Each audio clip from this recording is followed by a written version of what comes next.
You are listening to A Scary State, and this week we're covering Wisconsin. So, Kenzie? Yes, Lauren. Let's get scary. Woohoo! We're in my apartment. Yes. In her dojo. In my dojo. In my own dojo. Still never seen the movie. That's from Harry Potter. Oh.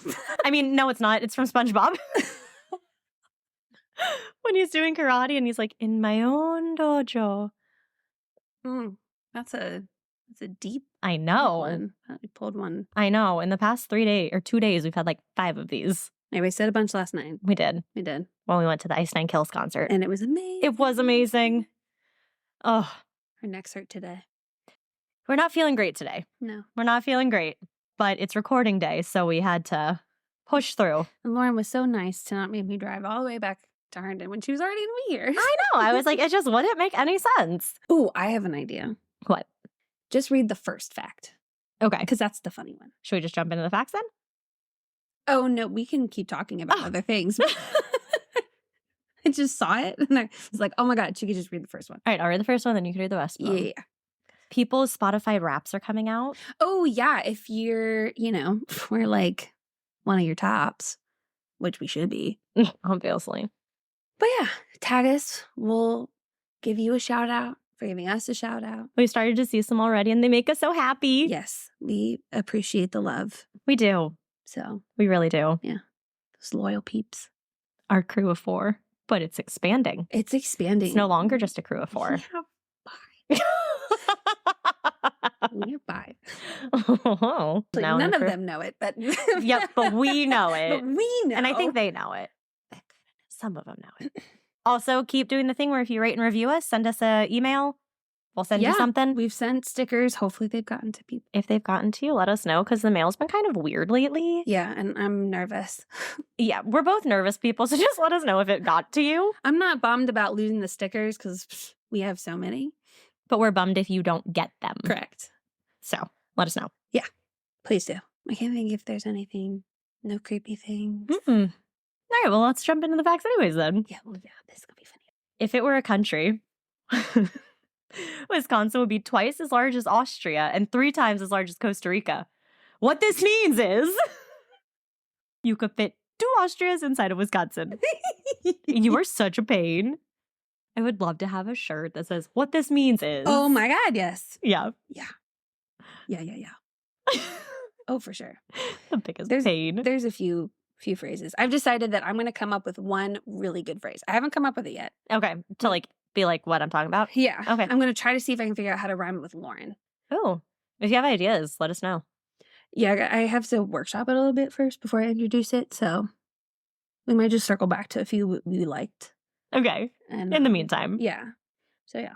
Well, anyway, that was the funnest fact of all. The state has a population of 5.9 million. It is ranked the 20th in the U.S. between Missouri and Colorado. Oh, wow. A common nickname for Wisconsin is the Badger State. Not only does the animal thrive there, but early miners in the state dug holes in the ground to live in, just like badgers do. Weird. Yes. Wisconsin is home to over 15,000 lakes. So even though it's not the land of many lakes, like its neighbor, it still has many lakes. It has more lakes. Oh, wow. Minnesota only has 10. Oh, 1,000. 10,000. Not just 10. 10,000. What's your score? 6. What do I need to pass? 6. Ooh, 100. You need 600 to pass. And your score was 6. That's 2. 2. Anyway, so there's 15,000 lakes in Wisconsin and 13,500 miles or 21,726 kilometers of navigable rivers. It's amazing to me how many words that I can read in my head, but cannot say out loud. Yes. Good Lord. But don't worry, I figured out core operated. Close.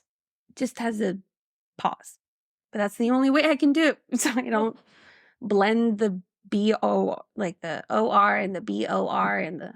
You just put a lot of emphasis on the P. You go core operated, it's corroborated. Oh, core operated. There we go. Mm-hmm. I didn't say P. You're right. But still. Getting close. So close. The city of Wisconsin Dells has the most water parks by area in the world, Wow. with 10 in total, encompassing over 200 water slides, hence the name, Water Park Capital of the World. This also includes Noah's Ark, which is the largest water park in the country. I feel like 10 is not a lot. It's in, I think because it's in one space. Oh, okay. Yeah. Because it's most water parks by area. Right. Okay. Yeah. Oh, okay. Yeah. Because I was going to say, I'm sure I've seen more than 10 water parks in Virginia. Yeah. Yeah. Just, they're not all next to each other. Right. Yeah. Baraboo, Wisconsin is home to the Circus World Museum, which houses the world's largest collection of circus artifacts. Oh, that would be cool. I want to go, that's what the kind of road trip I want to do. Yeah. Go to different places that have like the circus museum. Like the oddities, like curiosities and oddities and stuff like that. Exactly. The rocking chair museum. Like, yeah. whatever. Yeah. The largest state park is Devil's Lake State Park, which protects a endorheic lake without an outlet that was created at the end of the Wisconsin glaciation. Wisconsin glaciation was the last phase of the most recent ice age in North America. It is named after the state because rocks deposited during the period have been studied there. There are 44 National Historic Landmarks in Wisconsin, protecting a number of historic houses and other structures, indigenous sites, and one of the oldest fossilized coral reefs in the world called Schoonmaker Reef. Wisconsin has the most dairy cattle per square kilometer of any state in the U.S. Wisconsin is also famous for its delicious cheese curds. Those are so good. I don't think no, yes, I have. Yes. A friend of mine, her family's from Wisconsin, and when she goes to visit and she brings those back. Oh, yum. And it is the only state in the nation that offers a master cheesemaker program. Wow. Yeah. Besides cheese and dairy, Wisconsin also produces 95% of America's ginseng, or 10% of the world's supply. I meant to look this up so I could tell you what this was when you asked me, and then I forgot. Man root. It's a popular herb. Oh, there you go. This is because the root is shaped like a person. Okay, yeah, I've seen those. Yeah. Wisconsin residents consume a total of approximately 21 million gallons of ice cream per year. Yum. Same. Oh, the other day I was editing and I came out to dinner and like we ate dinner, and then Joe's uncle Richie was like, "Oh, do you guys want the ice cream?" And I said, "What?" He had ordered us ice cream. We all got blizzards. I was so excited. Yum. Yeah. Love a blizzard. And it was like peanut butter flavored. Oh. So impressive when they just... I read a story once of someone who used to work at, what is it, Dairy Queen that does it? Yeah, and they would do the blizzard test. Well, then he started working at another place that doesn't have that. And so it was like a milkshake, and he went to go tip it over just out of like... And he looked at the customer. He's like, "I'm so sorry. I used to work at Dairy Queen." Oh, that's so funny. Oh, goddamn. That's hilarious. Wisconsin drivers legally have to give livestock right-of-way on public roads. I guess that makes sense. Yeah. The most destructive fire in the history of the U.S. took place in October 1871 in Wisconsin. 2 billion trees burned and 1,200 people died in what was called the Great Peshtigo Fire. Jeez. I really thought you were going to read this one. Peshtigo, maybe? Peshtigo? You tell me to do it with confidence, and that's what comes out. Peshtigo, okay? The Peshtigo Fire. In 1994, Miracle, the first white buffalo to be born since 1933, was born on a farm in Wisconsin. When I first read the fact, and I didn't finish the rest of the sentence first, I thought it was going to be Miracle, like the movie with Team USA going to the... and winning. Oh. Sports. You've never seen this movie? I don't like sports. This is a sports movie. Ew. Sports movie is almost worse. I don't like sports.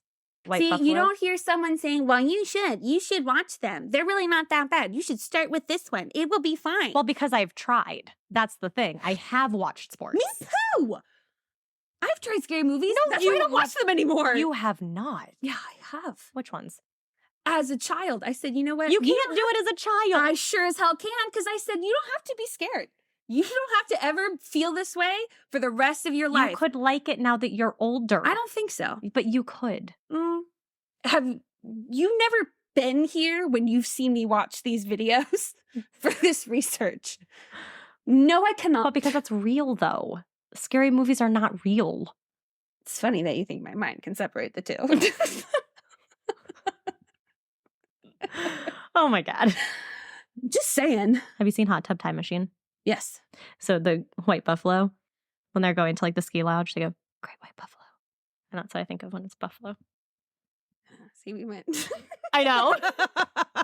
You're like, sports movie miracle. I'm like, Great White Buffalo. At least they were both a movie. And for mine, you have to whisper it. They don't say it out loud. It's Great White Buffalo. No, not the white buffalo part. Just the 1994 miracle. Yeah. I thought it was going to be about Yeah, hockey. I know. And at least yours was still about a white buffalo. Yeah. Mine only worked for the first 2 words in the sentence. And then the brain was like, Record rains caused the banks of Lake Dalton and Wisconsin Dells to burst in 2008, resulting in the lake being completely drained. Jeez. See, when I first read that, I was thinking it was going to say flooded. Yeah. But it drained. I was not expecting that. I was not either. Odd Look twist. at that. Yeah. In 2021, the state lifted a ban on hunting wolves, and nearly a third of them were killed in the following month. Oh, Tisk tisk. that's sad. I include those ones in there to try to make people feel bad. Good. So the natural wonder that was posted from CNN is actually a little ding ding dinger because my story takes place in this town. Oh. And so in one of the articles I read, it started off by saying, like, normally this place people come to see the geese migration and things like that. Mm-hmm. And they came for my thing instead. Wow. Yeah. So the Horicon Marsh is a place where you can pack your binoculars. That was such an awkward sentence. I didn't know where I was going with that. Someone expected the first one to be. Pack your binoculars, rent a canoe, and paddle through the largest freshwater cattail marsh in the nation. Ooh. Follow the 6.5-mile Horicon Marsh Canoe Trail to introduce yourself to the 33,000-acre wilderness. That is huge. Yeah. And this is, from what it sounds like, it's a good for people who like bird watching. Like, you're into birds. Okay. Because about 300 bird species have been spotted at the marsh, which is home to great blue herons, redhead ducks, white American pelicans, and wild turkeys, among others. It's a spring and fall stop for migrating geese, Canada geese, Jesus, or a visit in the summertime when the chicks are hatching. Oh. And you can launch that canoe early in the morning before temperatures rise, and you might be able to see birds caring for their young. That's cute. Yeah, so it's like a bird place. A bird place. A bird place. A place for birds. A place, yeah, a place for birds. Oh, that's cute. Yeah. Oh, wait, hold on. I have to think of one first. I literally say, ready? Yep, I'm ready.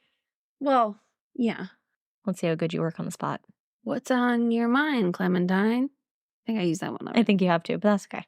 It's one that rhymed. I don't even want to tell you what the title of this one is. Okay. So I'm just going to jump right into it. Okay. Michael John Lusty was born on February 3rd, 1956 in Marshfield, Wisconsin to parents Frank and Betty. Michael was raised in Wisconsin, and after high school, he entered the Army and served until 1975. On August 20th, 1977, he married Jean Wazinski, but later the two divorced, so we won't hear her again. He then moved to Chicago, where he worked as the department manager at Chicago Rawhide Company. Relocated to South Dakota, then Oklahoma, but in 1985, he returned to Chicago, where he started his own business, Sunrise Graphic Arts Machinery Company. Oh. It was sometime after this that he met Laura Law. Laura Law was born on January 23rd, 1951. Couldn't really find a lot about her, but what I found was that she had a few health issues, like asthma and a thyroid condition, both of which required medication. She also had night blindness, which prevented her from driving at night. But either way, the two started dating and were getting really serious. They never officially got married, but they lived together as if they were married. Okay. Bought a house in Arkdale, Wisconsin, had a few children and a few dogs. Laura eventually started to help Mike run his company, and they did this happily for many years. Their children grew up and moved out, but Laura and Mike were still very much in love. Their families loved them, with Mike's side loving Laura and her side loving Mike. Oh, good. In my notes, I accidentally wrote Lauren a couple times instead of Laura. People considered the two to be inseparable. On his own, Mike enjoyed hunting, fishing, and snowmobiling in his free time. Laura loved to gamble, but was a habitual gambler, which wasn't always a good thing. But together, the two loved having people over to their home, entertaining, and spending time with loved ones. Two of their most frequent guests were Denise Piccioni and her husband. Denise was Mike's cousin, and subsequently Laura's best friend. So it works out nicely. Everything about Laura and Mike's relationship seemed happy on the surface. Always does. But on March 26, 2001, the couple got into a heated argument. Laura had gone to a casino with Denise and her mother, but hadn't told Mike. When Mike found out, he was angry. So like I said, she was known to be a habitual gambler. Yeah. So I'm sure her going to the casino was not really something that he thought she should be doing. Yeah. So caused a big tiff. Yeah. The night after their argument, or I guess the night of their argument, Mike vanished. Oh, no.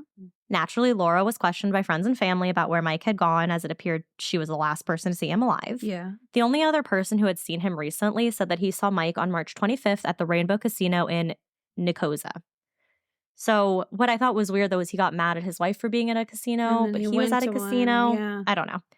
So Laura said that when she returned home from the casino, Mike was furious. He packed a suitcase with some of his clothes. He took his suitcase and $73,000 in cash with him and stepped out of their home to the middle of the night, claiming he needed to, quote, find himself. She said that he, quote, probably got a hold of a truck driver on the CB radio and got picked up somewhere. But what I think is weird is, how do you have $73,000 in cash at your home? And how do you just, okay, honey, good luck. Take the $73,000? I don't know. So Denise, being one of the people to ask Laura, was suspicious of Laura's explanation of events. She thought that Laura was lying because she was embarrassed of the truth of what the fight had actually been about and maybe what actually had happened between the two of them. Yeah. She was more so leaning to the point of Mike leaving her due to her gambling, but Laura being too embarrassed to say, like, oh, Mike left me. Yeah. He had to go find himself more. Kind of going with that explanation instead. Yeah. Just 2 weeks later, Laura told friends and family that Mike had called her finally and told her that he was, quote, out west. She didn't provide any more details about his whereabouts, just that he was out west. She also called her brother around this time and, quote, seemed distraught over something. 4 months went by without another sign of Mike, any words from him, kind of radio silent. But unfortunately, because Laura and Mike ran their own business, not many people other than immediate family noticed him missing. By this point, the family was really questioning Laura about where Mike was. They hadn't been able to reach him. They had no idea where he was. Right. So naturally, they're worried. Yeah. Summer eventually rolled around, and Denise was able to convince Laura to talk to Mike's family and tell them that she hadn't seen from him or heard from him for the past month, like the past few months at this point. Yeah. Mike's mother had been asking Laura, but oddly, Laura had told Denise, so Mike's cousin, her best friend, that she was planning to talk to Mike's mother, but that she planned to straight up lie to her. So she literally told Denise, oh yeah, I'm going to talk to her, but I'm going to lie to her about where Mike is. So she decided that she was going to tell Mike's mother that he had gone to Canada. What? Yes. So obviously Denise told Laura that this was weird and to not do that. Right. But Laura lied anyways and told Mike's mother that he was now in Canada. This made already suspicious Denise even more suspicious. Yeah. Yeah.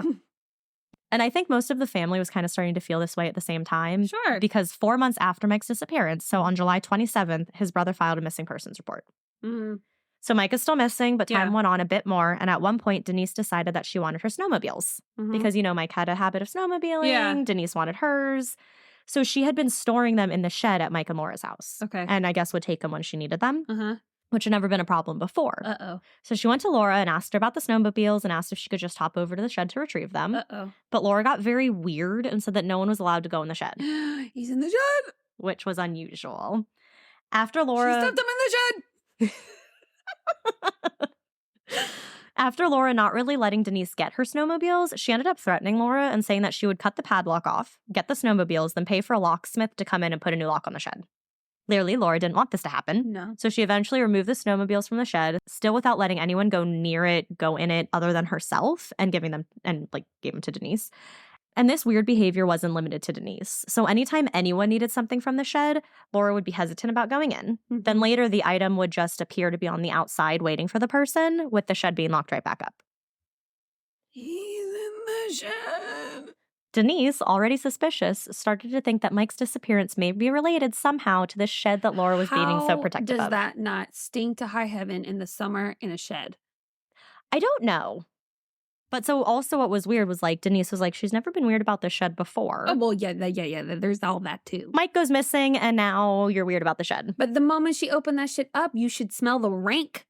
She would never open it up when someone was near her.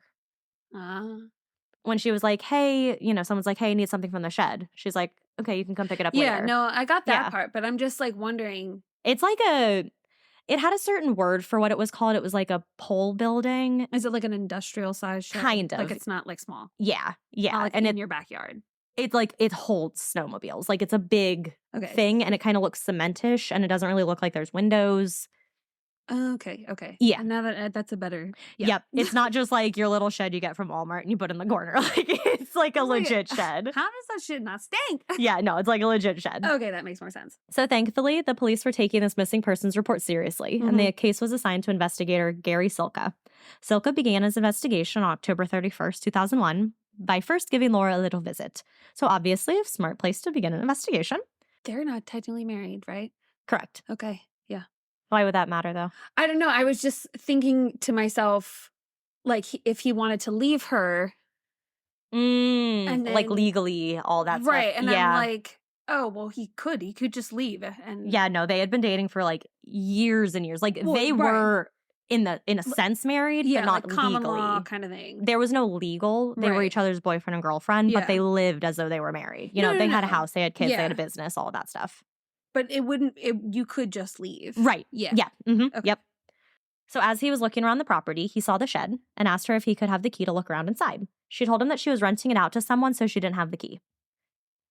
Denise had spoken to the investigator at some point before this and had clued him in on how weird Laura was acting about the shed. So when she didn't allow him in, he immediately filed for a search warrant. It would take several months for the police to finally get the warrant for the shed, though. If she didn't move that body in that time frame, like the dumb ass that I think she is. And just a few hours after meeting with investigator Silka, Laura fled the area. On January 22nd, 2002, about 10 months after Mike headed out west, the investigators got the search warrant. They made their way to the shed and were immediately hit with a powerful foul odor. Yeah, that shit stinks so bad. I knew it. Inside of the shed, they found a body wrapped in blankets and plastic. The body was taken to be ID'd and for an autopsy to be performed. The ID came back as the body of Mike Tlusty. Knew the body was in there. Yep. Which I was actually very proud of you. An autopsy was performed the next day on January 23rd, and Mike's cause of death was determined to be a single gunshot to the back of the head from a 9mm handgun. Wow. She couldn't even face him. The wound showed to be consistent with homicide, not suicide. Well, yeah, it's in the... Right. But they have to rule out all possibilities. Yeah. Interestingly, just a few years prior, Laura had purchased that exact type of handgun, a 9mm. Sus. So police started to piece things together and come up with what they thought could have possibly happened. Mm-hmm. They believed that Laura had a gambling problem, which we know. Right. One that Mike was aware of but was sick of. Yes. They believed he was planning on leaving her because of her problem and that she had killed him because of it. Yes. But either way, Laura Law was now wanted for the murder of her boyfriend, Mike Tlusty, and a federal warrant was issued for her. Because she gone. Yup. And a federal warrant allows the FBI to get involved in the search. I figured. So, large-scale search began. Yeah. Laura's photo and description started to appear in countless newspapers. She was added to a watch list with the FBI, and people were told to be on the lookout for her, but to be cautious as she was determined to be dangerous and potentially armed. Yeah. This case was featured in an episode of Unsolved Mysteries that aired on September 17th, 2002. Mine too, but not that date. And was also on America's Most Wanted. So side note, which I thought was cool, since it first aired, Unsolved Mysteries, on February 7th, 1998, up until this point, the report I read, which was 2002, so in like 14 years, 711 fugitives had been caught in 31 different countries as a direct result of being put on the show. Wow. That is out of 2,348, so that's like a big chunk. The show has also been responsible for finding 33 missing children. Wow. I know. So I was like, that's a cool little fact I have to include. Yeah. So shortly before her episode aired on Unsolved Mysteries, Laura was captured in Nashville. Oh. But people still wanted her to see this because still at this time, we don't know where Mike is. Oh. Well, we know that Mike is the body, but we it's still like people are like, we captured her, but we're still going to show this episode to see what other information people can bring to us. Yeah. So it appeared that after she fled in October, she went to Cannon Falls, Minnesota from November 1st to the 8th to visit a friend. She was then driven to Madison, where she was picked up by other friends, who then drove her to Woodstock, Illinois. She stayed in Illinois for a bit with some more friends before getting a ride to Sarasota, Florida, then finally Nashville, where she ended up. Laura had ended up using a credit card at a hotel in the area at the same time that a tip came into the FBI, which led them to a few motels in the downtown Nashville area. Cash, baby, cash. I know. Well, I guess she can't because he took the He took all those $73,000. So they were questioning employees at these motels when it came up that Laura actually worked at one as a late-night desk clerk. On July 19th, 2002, Laura arrived to her late-night shift, was arrested and taken into custody by the Nashville Violent Crime Task She Force. got too comfy. Yup. She was brought back to Adams County in Wisconsin on the charges of first-degree murder, hiding a corpse, and unlawful flight to avoid prosecution. This entire time, she's trying to say that she's innocent. Yeah. So the charges were formally filed against Law on April 1st, 2002. Not an April Fool's joke.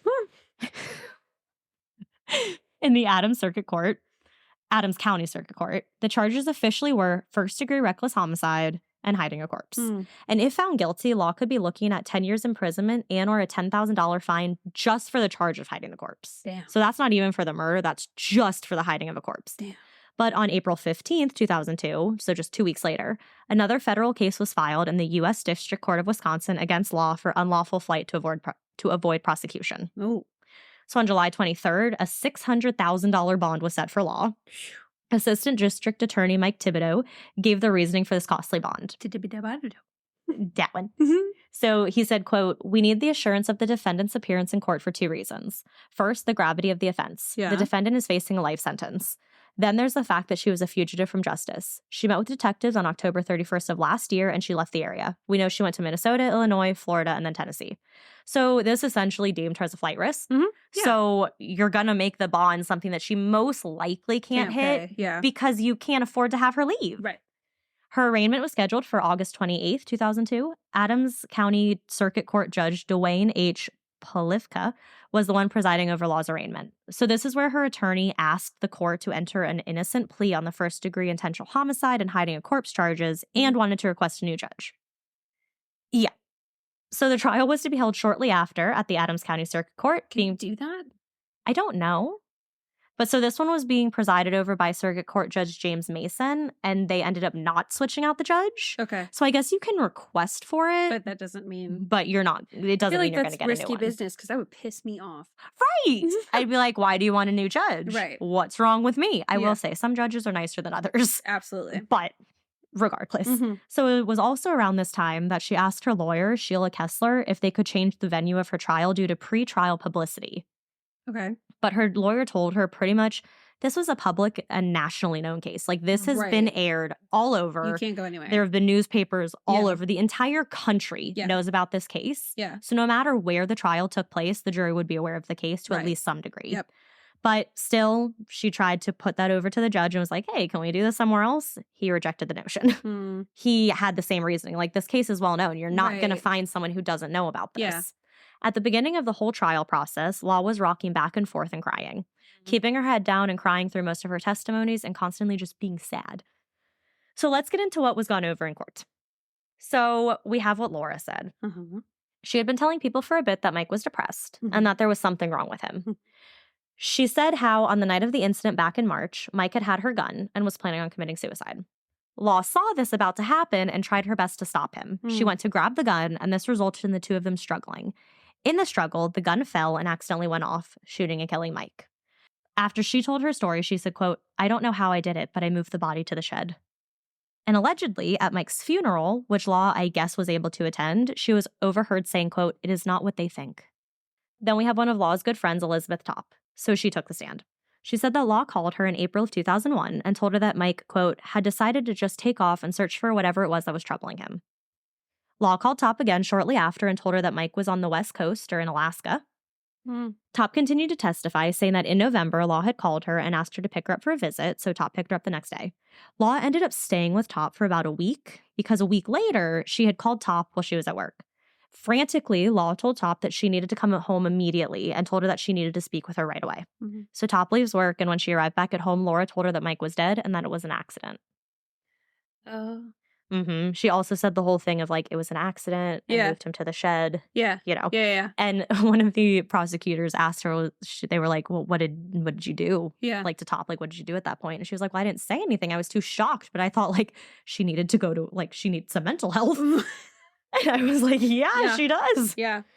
Then Michael Strayer, an assistant professor of pathology and clinical medicine at the University of Wisconsin Medical School, took the stand. He spoke about how the bullet had entered the back of the head, just to the right of the center, and stopped in the left part of the head, that the path was horizontal.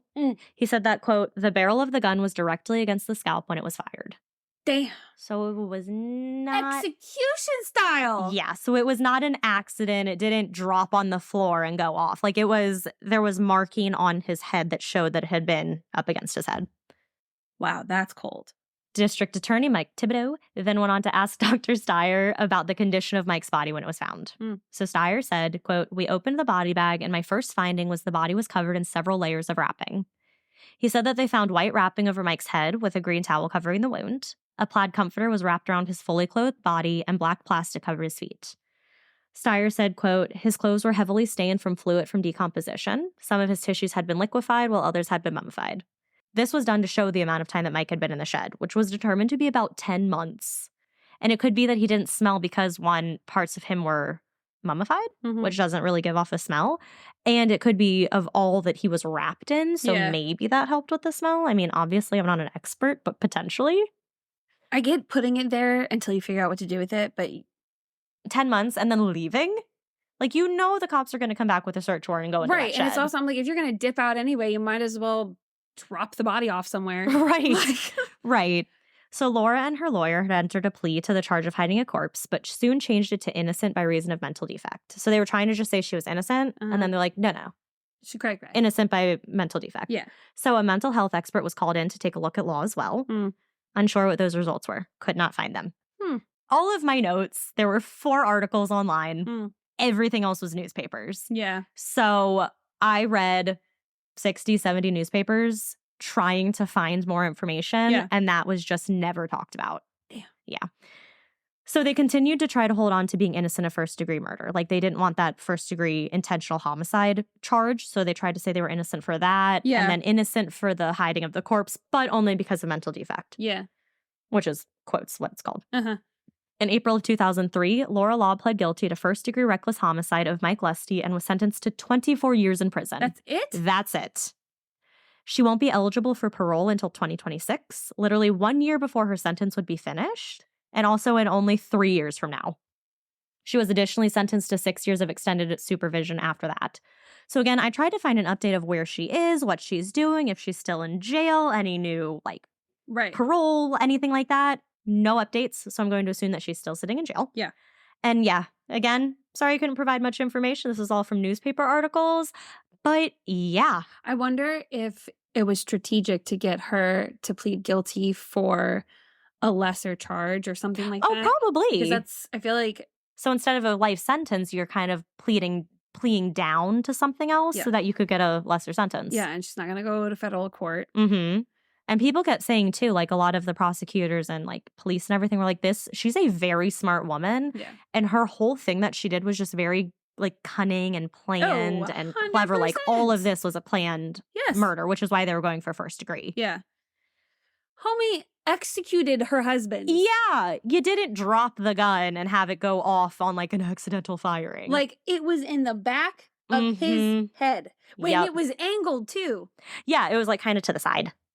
So he must have been, unless was it how angled up or angled down? It didn't say, actually. That's a good point. It didn't say. It just said that it was in a horizontal, shot pattern. Because if it was angled down, then you could tell exactly if he was down or up. Made him get on his Dang, knee. I wish that had been somewhere. I didn't think about that. But yeah, if it was angled down, he would have been below her. And if it's angled up, she would have come up behind him and did it. But yeah, in all of her pictures, she looked completely different. There were some pictures of her where she looked because she was only, I think, 56 when all of this happened. And so at first she looked I saw a cute picture of them and I was like, oh, cute. And then you see the pictures that they're posting in the newspaper and some made her look like a 56-year-old. Some made her look like a grandma. And some I was just like, you are not aging well, ma'am. I feel like jail's going to do that to you. I already have gray hairs. Well, then don't go to jail. Yeah. But the pictures that they showed before were when she wasn't in jail yet. So she still wasn't looking good. So she's just going to look even worse. Did you find anything from the children? No. And I only found that they had children in one article where it was they had their kids together and their kids were grown up and out of the house. That was it. Yeah. A lot of the articles also got mixed up. A lady named Laura Law was killed in 1930. So I got a lot of those articles and I was like, that's not what I'm looking for. Also in Wisconsin. That's not it. But yeah, so because this one was the one that was shocking to me because I was I looked up unsolved mysteries in Wisconsin for what to cover. And this was one of them. And then at the end, it was like, it has been solved because for 10 months, they didn't know where he was. Oh, yeah. He had completely disappeared. So it was a big mystery in Wisconsin. They had no idea where Mike was. Yeah. And then Laura disappears and they have no idea where Laura is. And then they find out, oh, Laura killed him. That's where he is. Oh, she fled. Yeah. Now she's in Nashville. So that's why it was like this really big mystery in Wisconsin for a while, which is why they did the Unsolved Mysteries episode. Yeah. Because at the time, they didn't know where Mike was. Right. When they were filming it, they didn't know where he was. They didn't know where Laura was. And then by the time it was ready to be released was when they had figured everything out. Still released it to just be like, give us more information. Right, yeah. Yeah. That's cray-cray. Yeah. Not good. Not good. Not good. Not good. We have finally completed all of our trips in the middle of our recording episode session. Not that you would know. Not that you would know. It sounds seamless to everyone else, but we were just gone for a while. Little did you know that it's been like an hour and a half since we last. We're doing this. So long awaited. What are you telling me, Mackenzie? Okay. So this case was a tough one to research as well. Most of the newspaper articles all printed the same story. Yup. And the blogs had too many errors for me to completely trust the information. Mm-hmm. But fear not. Unsolved Mysteries, the original, had a segment about the haunting of the Tallman house. Wow, we really did have some similar things. Oh, yeah. Actually, the article I found, my little thing listed on, I think yours was at the top. And I was like, Mackenzie's doing that. Scroll down. Don't read anything. Luckily for me, that was the first one I read. And I said, this seems interesting. Let's do this. In fact, the episode was one of their first Halloween specials in the very first season the show was out. Fun. I bravely watched the segment that everyone on the internet had deemed as one of the creepiest episodes from the show. Wow. Side note, don't watch. It's creepy. And especially don't watch it at night, because that's what I did. And I was nervous. I just did what I normally I was nervous. I just did what I normally do when I don't want to see it. I'll just be like writing the notes. So I'm not actually looking at the screen. I'm just listening to it. Yeah. So it's more like a scary podcast at that point than a scary show. A little bit. At the points when you're not looking. Yeah. But it was freaky. Not like scary, but like it's creepy. Right. It's definitely creepy. Even though it was from 1998. 1988. Can still be creepy. Exactly. In February of 1987, Alan and Debbie Tallman brought home a bunk bed that they had purchased at a second-hand store for $100. They had just moved into the house on Larrabee Street the year before in the quiet town of Harricon, Wisconsin. Debbie told Unsolved Mysteries, oh yeah, it was our dream house. You know, it was something we figured we'd be there forever. Debbie was a stay-at-home mom, and Alan worked as a shift manager at the manufacturing plant. They had bought the bunk beds for their two daughters, one who was 1.5, the other 2.5. Okay. And whose names we do not know because the Tallmans had asked to keep their names out of the media. Okay. Respectable. Mm-hmm. When they bought the bunk beds, they assembled and kept them in the basement for a few months before moving it upstairs. Once they moved it upstairs, it marked the beginning of 9 months of horror for the Tallman family. Jeez. The Tallman children, who rarely got sick, were now sick all the time. Constantly in and out of doctors' offices. Even their doctors said that it was very abnormal to see the family so much. And I wasn't able to find a lot of background on the family themselves. But from what I've gathered, I don't think they've moved from like out of town. Like, I don't think they moved there from like a new state. Okay. A lot of people like seem to know them. So kind of like a in the city move. Yeah, something like that. I don't know. I don't know Wisconsin, so I'm not sure how close everything is. Right. But it's just the vibe I got. Okay. So it could be that after the year of living there, they hadn't really been to the doctors all that often. Yeah. So they had moved the beds upstairs, and their son Danny, who was in the room next door, was sleeping when his radio seemed to take on a life of its own. Alan Tallman told, is it okay if I say UM instead of saying Unsolved Mysteries all the time? Yeah. Okay. Because I wrote a UM, but I didn't know if people would know what I'm talking about. UM means Unsolved Mysteries. Okay, cool. So he told UM, quote, my son, he came running out of the living room and he said, I seen it. The dial moved. He said it went from one side to the other. The Tallmans didn't really believe their son and decided to take the radio out of his room since it was causing him to make such a ruckus about the whole thing. Ugh, the ruckuses. The ruckuses. And at this point, the Tallmans did not believe they had a ghost problem. Well, yeah. I mean, I don't think I would think I had a ghost problem yet. A few weeks later, Alan was painting the walls in the basement when his wife had called him up for dinner, and he had decided to take a break and would finish after he was done. He told UM that after he ate, quote, he went back downstairs to the cellar. The brush was in the paint pail, but the Brussels side was out, dripping with paint. Oh, that's annoying. That is not the response that I expected. Because now the handle's in the paint. Yeah. That's annoying. Not, oh my God, that's so creepy. I mean, it is creepy, but like, I'd be inconvenienced. Well, as you can imagine, he didn't do that. He had placed it like on the other side of the workbench. I figured he was not the one who was like, handle in paint. But despite this, though, he even said, he's like, yeah, it was weird, but I didn't think we had ghosts.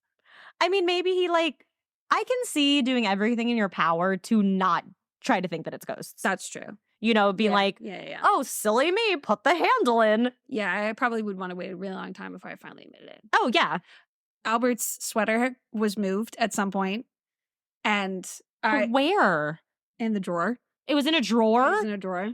Who put it in the drawer? I don't know if it was my friend who had stayed with me. I know she had borrowed the dryer, but like it's just hanging on that door. Like you don't have to take it off. Right. But the hanger was gone, and I walked past it and saw that the sweater wasn't there. You need to ask her.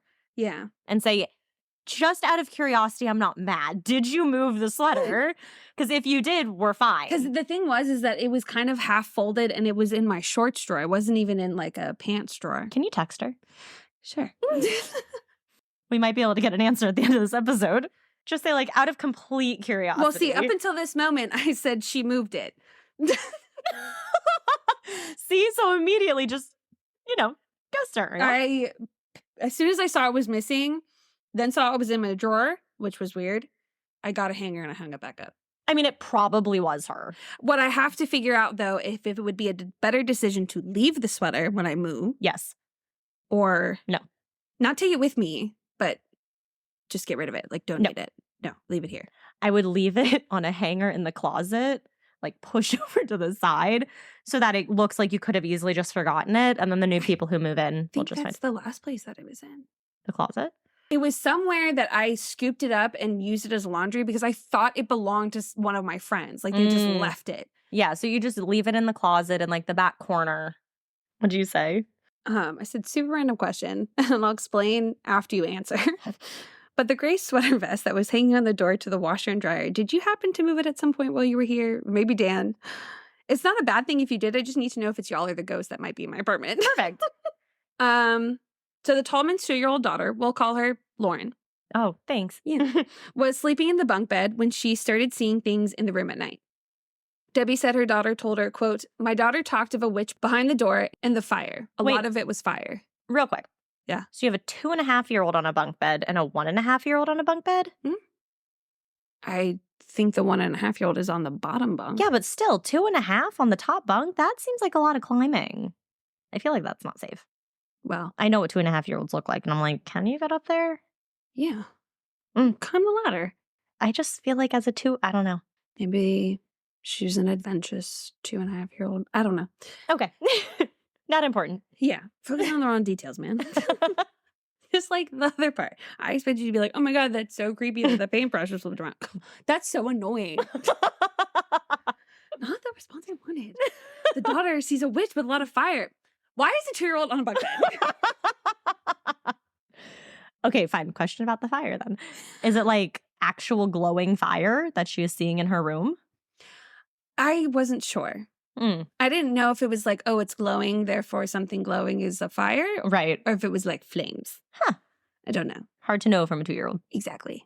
Which is why I was like, you believe your 2-year-old? I believe your kids sometimes. Graciously. With a teeny, itty, bitty, tiny grain of salt. Okay. There we go. And do some adult thinking first. Yes. And then go from there.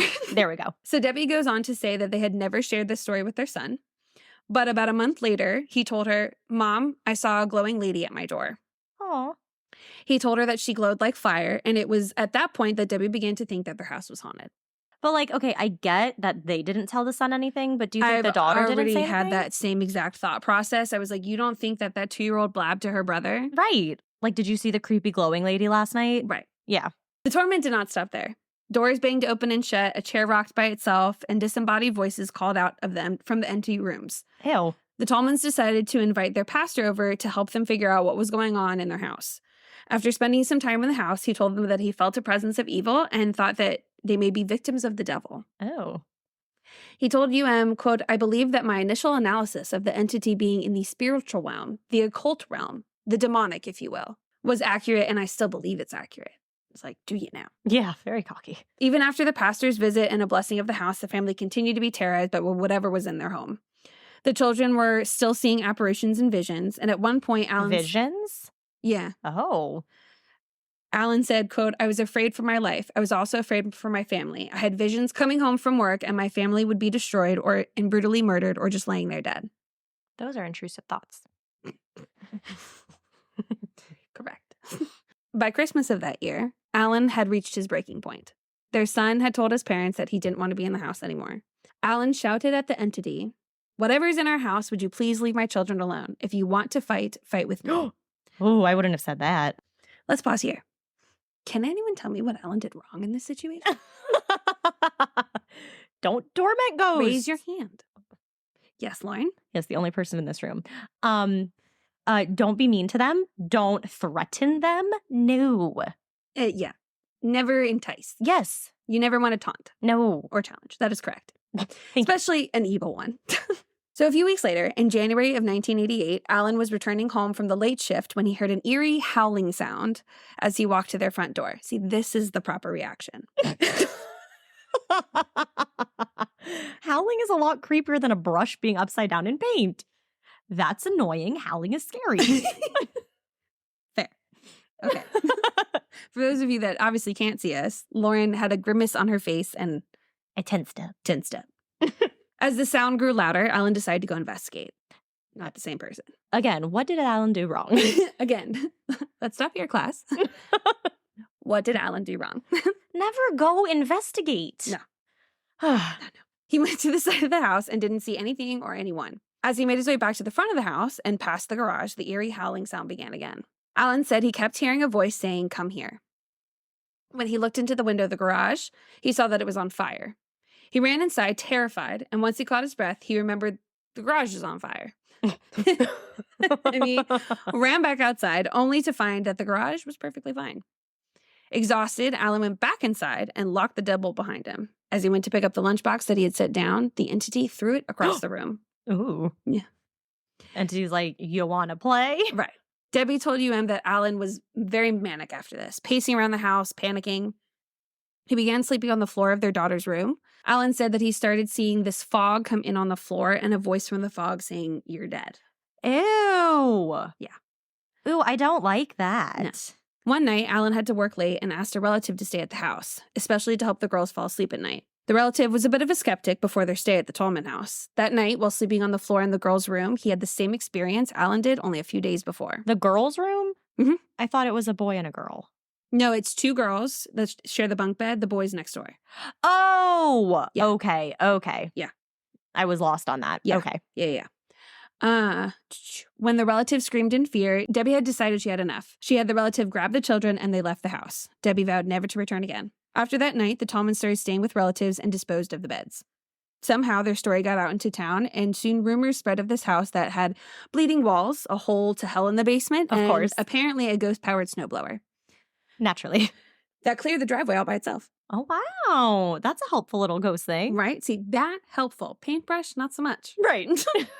The small street in the small town turned into a media sensation.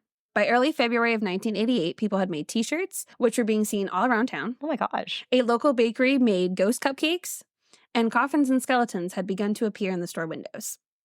The Tallmans had no desire to speak to the media, which of course led for some very wild stories and theories about what happened. Mm-hmm. Police Chief Douglas Gallman talked to the Tallmans into speaking with the press in order to dispel rumors and hopefully put an end to the unruly mobs on their street. Mm-hmm.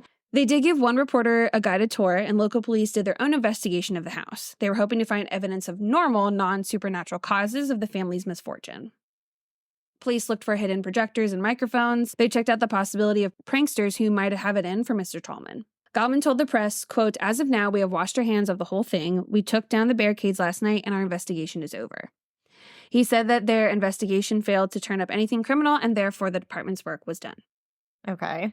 To double-check the investigation, Gallman used an outside investigator and an electrical engineer to go through the home. They also found nothing. Apparently, the only aspect that was not least thoroughly investigated was a natural gas leak or electrical problem. Okay. Because I guess the company that runs that never got a call from them. Mm-hmm. Parapsychologists flooded the area, hoping to get a chance to get into the house and to find evidence of the supernatural. Most said that they were 95% sure that the family encountered something supernatural, such as a poltergeist. Chief Tallman told reporters, quote, "I will leave that determination to those people. We did not hire or call for their assistance. We only passed their offers along to the family to do what they wanted with it." Tallman doesn't approve of the t-shirts and the cupcakes, calling it, quote, "crude and cruel treatment for the family by making fun of a situation, which to them was and is very serious." Tallman didn't comment if he believed something supernatural occurred in the home, but he did say, quote, "I believe that they saw something." Okay. The media circus continued, and in addition of The Quill, Barrett J. Brunsman wrote, "Ghost rumors had swept through the crowd at the Friday night basketball game at the local high school. Hundreds of cars swept down Larrabee Street past the Tallman house. People walked through the yards of the other 9 houses on the block, climbing over fences, peering into windows. Drunks showed up. They weren't afraid of no ghosts." It was the 80s. Ghostbusters just came out. Yup. They tried the doors and windows of the Tallman home, intent on getting inside to prove their bravery. When the police ordered the drunks and gawkers to stay away from the house, a few would-be Ghostbusters told the cops to go to hell. Arrests for disorderly conduct were made, and then that's when the street was barricaded.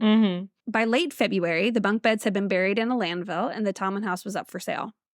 Wait, we have an update to what She said, "I don't recall moving it, and I definitely remember seeing it." Albert, we have had a beautiful relationship of I acknowledge that you're there without you having to prove it, and I don't think we need to start now.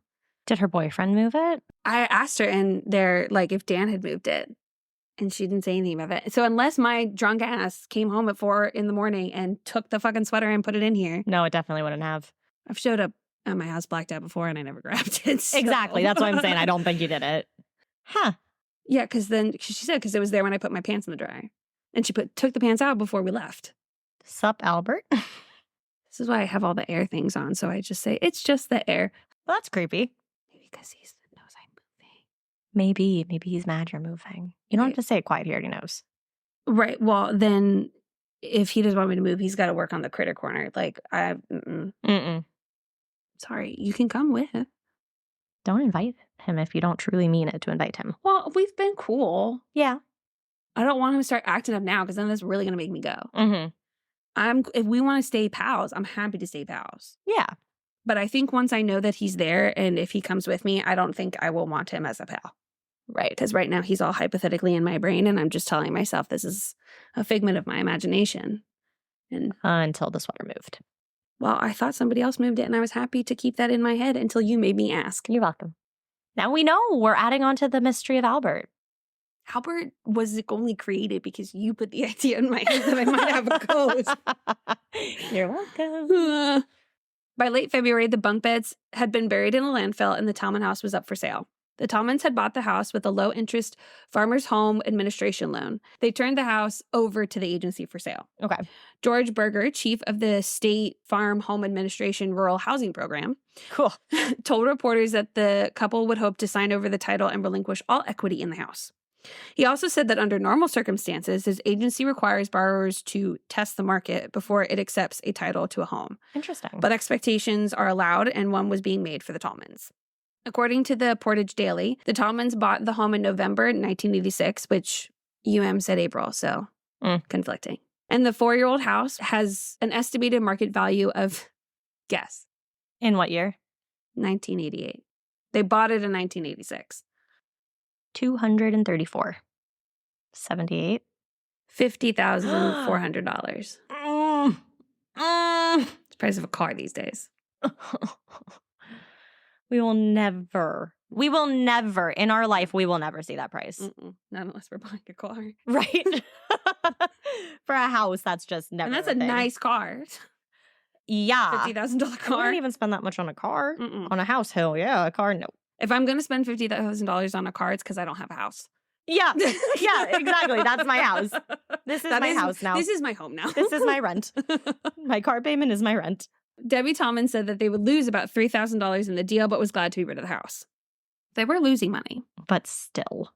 The family was thinking of buying a house in Beaver Dam, and Debbie told reporters, quote, "I think it's going to be a long time before things get back to normal. I still cannot sit at home at night and not be afraid of the dark." Aw. A new family has moved into the house, and no reports of the paranormal have taken place, and the Tallmans also reported that they are demon-free in their new home. Maybe it was the beds. Maybe it was the beds. Since that episode released on all streaming platforms, the Tallman House segment has not been included. During a Reddit AMA, don't know what that is. Ask me anything. Thank you. In 2017, Unsolved Mystery creators Terry Dunn Muir and John Cosgrove addressed the issue of the missing stories. Quote, "We have a legal staff that keeps track of the cases to make sure that we do not infringe on anyone's rights." They continue, "Sometimes a statute of limitations on a case has passed, and we always try to be as respectful as we can to the people who were featured in the segments." Interesting. Mm-hmm. So, of course, the internet has won rampant with what they think is... Naturally. Yes.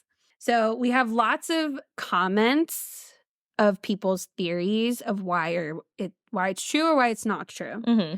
I tried to follow up on some of these comments, but I couldn't find anything. So one girl commented on a Facebook post, she tagged like a friend in it, and she goes, "Oh wow, this story never stops reappearing. We used to dare each other to walk past the house on the way home from school." Oh. This guy Wobbler said they deserve to be haunted for buying such a rubbish bed in the first place. I could have made a better one from a couple of pallets and thrown in a free ghost. I had to include that one because it's funny. That is funny. So Joe commented, Joe as in J-O, not J-O-E. Ah.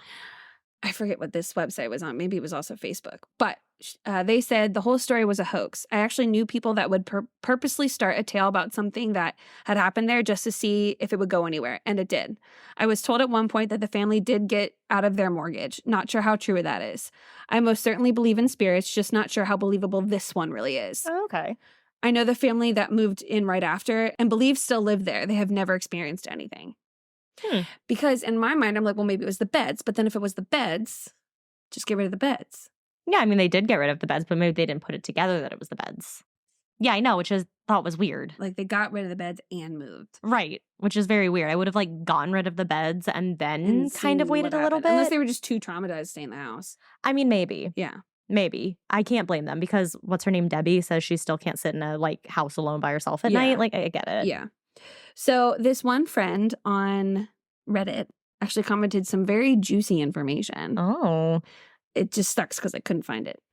I found something very similar on another blog post. Like they talked about like, oh, there was actually crazy drama happening with the family. Mm-hmm. And so this person kind of shares some light on that. So they say Smooth Virus says, several years ago, I did a lot of digging into the story, at least as much as I could do on the internet, which not easy. Right. I even went as far as to go into the history of the town where the house is. Pretty much everyone in the town works at the John Deere factory located there. Mr. Tallman had just taken a job as a supervisor there. Ultimately, I came to the conclusion that the combination of stress of a new job, raising kids, and moving to a new town got the father all freaked out, and that's why the whole thing centered around him. In other words, the causes were psychological, not supernatural. Keep in mind, that's just my personal conclusion. One thing didn't delve into much was the preacher at the church the family attended. This was a fundamentalist Christian church, and the preacher was definitely of the fire and brimstone variety. I wouldn't know where to find it, but the preacher made some pretty loony claims like the local kids listening to rock music had attracted demons or the neighbors. Yes. Not the Tallmans. Had an Ouija board in the house or something like that. In my opinion, he contributed to the very real anguish the family went through because instead of trying to console his parishioners, he told them that their house was infested with demons. So they made an edit and they found their old post. I tried to go on their page and see if I can find it. They have like 10,000 posts. So I even tried to do Command F. Yeah. And it couldn't find it. No, it's probably too far back. I said no. Yeah. Yeah, because this comment was from 5 years ago. Oh my God. Yes. There's no way. But they said a couple of things that they had forgotten. The kids didn't have nightmares about seeing a ghost on fire until after they had watched a scary horror movie on TV that involved a fire. Why are 2-year-olds watching scary movies? Why does a 29-year-old have to watch one? Oh my God. The dad was working the night shift at the factory, which could also have led to sleep issues. Yeah. So these two other people commented on a separate blog in favor of it being haunted. Yeah. Okay. Norman says the Tallmans didn't do this for personal gain. In fact, they lost money on the house. They also wished to remain anonymous. The bunk beds were most likely a cursed object. If someone purchases an item at a thrift shop, I would recommend blessing it or burning sage around it to cleanse it. It's difficult to know the history of secondhand items. Also, never challenge evil. Good job, Norman. Yes. It's best to turn to God and let him handle it. Evil entities are more powerful than people, but they're not more powerful than Christ. Like, honestly, Would he even exist without your religion? There's no way to know. That's what religion is. Sheila also commented, I agree on the beds. What's freaky is my mom was huge on this episode on Unsolved Mysteries, and I happen to be extremely afraid of my bunk bed's headboards, so always was tied to the episode. Years later, my twins who were adopted to a family at 3, I know. What? I know. I'm like, I'm so mad you just glossed over that. Okay. Moved to Larrabee Street. Shocked me. I'm curious, though, if there are any tales or ideas out online on what possibly haunted the beds. I agree. Christ is definitely more powerful than demons. She really just threw something random in there. My twins were adopted. Thankfully, my twins' family moved to another street in the area. And people were going back and forth on it. People who lived there were like, oh, I remember this story. And it was crazy, like how big it got. You know, people were afraid to walk past the house. Or people remember seeing the episode and it freaking them out. I can see why that would be freaky. If you live in this town and then something's on Unsolved Mysteries. Right. And then you're like, I live a 5-minute walk from there. Yes. I can see why that's creepy. Some have said that like neighbors claim that it was like over-sensationalized. Mm-hmm. You know, it's both sides, both camps. Would you, okay, I already know the answer, so I don't even know why I'm going to ask, but I'll ask anyway because I already started. Okay. If you were buying a house and you find a house and you really, really love it, like you really love it, and then one day you're just watching Unsolved Mysteries and that house that you're thinking of buying shows up on the move, like the thing as a haunted house, would you continue with the sale? You'd pull out of the sale. Now that I'm cognizantly aware, because remember, like I said, I, in my mind, just tell myself it's not true until someone makes me face it. Like the sweater. Like the sweater. So. Because I just wonder that family who moved in afterwards, you know? Like, did they know what they were moving into? Were they prepared for that? One comment I said that the family that moved in after, in like the early 90s, they had problems. But it was one comment. Right. People were saying, oh, I saw on this website. I tried to find the website. Couldn't find it. Yeah. Or, oh, this was posted in this article. Couldn't find it. Mm-hmm. So I tried to fact check people and I couldn't. Huh. So we just have theories. Interesting. There was one person trying to comment on there saying that he was the boy who lived in the house. Of course. But I'm like, we don't know his name. Yeah. And it wasn't in any newspapers. So literally anyone could try to make that claim. Exactly. So. Creepy. Very creepy. I think it's related to the bunk beds. I think so too. Because you like mentioned that. You know, you were like, oh, they got these bunk beds. So I'm like. Well, and the bunk beds were in the basement. Ew. And then they moved them upstairs. Yeah, no. And it was like in there for a while. So whatever it was that was in the basement got attached to the bunk beds. That's what I think. It came upstairs. Yep. Finally got out of like the little creepy basement and was able to explore the whole house at that point. What I thought was interesting is that they brought it to the dump and like she is quoted to a reporter saying like it's buried so no one else can find it and put it together. Right, because you said buried at the dump. Yeah. And I'm like, I would have definitely checked to see if the house was still like... Yes! Haunted after the bunk beds. Yeah. Like, it seems like they very much thought the same thing, where they're like, it's the bunk beds. We're going to bury them. No one else will find them. They'll, never see the light of day again. It's like, then try living in your house now. See if it was attached to the bunk bed. And, I find it interesting when people use the credibility of like, oh, they're church-going, credible people... Didn't have any problems with this before. Right. Haven't had a problem after. So these people wouldn't just make up something like that. Right. And I'm like, they could. Yeah, they really could. It's hard to tell. You have such young kids. Yeah. And I'm like, you can get them to say anything. They can say anything. They can turn anything that they see into something real. And that's why you have to take what they say with a grain of salt. Well, it's like the whole false memory thing that we've talked about before, where they gathered a group of kids and they photoshopped them riding in hot air balloons. Yes. And then they're like, oh, do you remember when you rode in the hot air balloon? And the kids are like, oh my God, yeah, it was so much fun. It was such a great memory. They were never in a hot air balloon. It is so unreliable. But you're able to put a false memory into them by showing them something that looks real. Especially children's memory. Yeah, no, that's why they did it for kids, because they're like, look at how easily a false memory can be implanted. I had a dream that my dad had been arrested, and I went around telling people that my dad had been arrested. No. I thought I had been told that that's what happened, but apparently I dreamt it. That is so funny. Yeah. Your poor dad. Oh, he's not happy with me. People are probably coming up all the time like, hey, so have any fun arrested stories? No? Who told you that? I was like, didn't you do that? No? Oh, that's really funny. Well, Wisconsin. the creepy place. Yeah. Had to make me go all over newspapers to find you, find Yeah. information about you.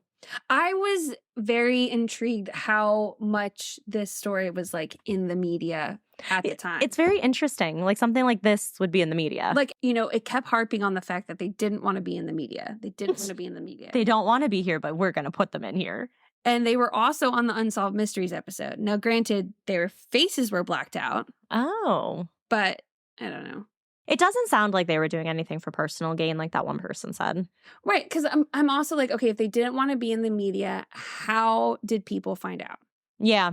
Because from what I read, it was like they left that last night, and then by the end of the week, rumors had started about some creepy, unless like maybe the dad was like talking at work or something. It sounds like he probably was. I think one person commented that the kid was in his class. Oh. Which I'm not sure how true that can be because the guy was 4. Right. So. Right. But he said he was in his class and said he talked about like seeing weird things at night. Huh. But, they're 2nd grade. Right. Whatever it was. So everything's weird at night. Yeah. Which is what made me think that, maybe they're more local than I thought. Like. Oh, yeah. Because if the kid was like in his class. Yeah. It's comments on. Right. Grain of salt. Grain of salt. Check your facts. Well, thanks for listening. Yes. We already said everything at the beginning of the episode. We did. We hope you had wonderful holidays. Yeah. For us, it's only a week out from the holiday. By the time you hear this, it'll be about 2 weeks, and you're going to be like, why are you still talking about the holidays? Well, we'll be close to the next holiday. And also in December, what are there, like 40-something holidays celebrated in December? Something like that. I think by the time this comes out, it might even be Hanukkah. Oh. Yeah. I think it might be. Yeah. Well, happy every winter holiday for everything that people celebrate. Correct. Or December holiday, because if you're in a different part of the world, then it's not winter. Oh, yeah. Yes. So every December holiday you celebrate. There we go. So stay scary. And stay safe.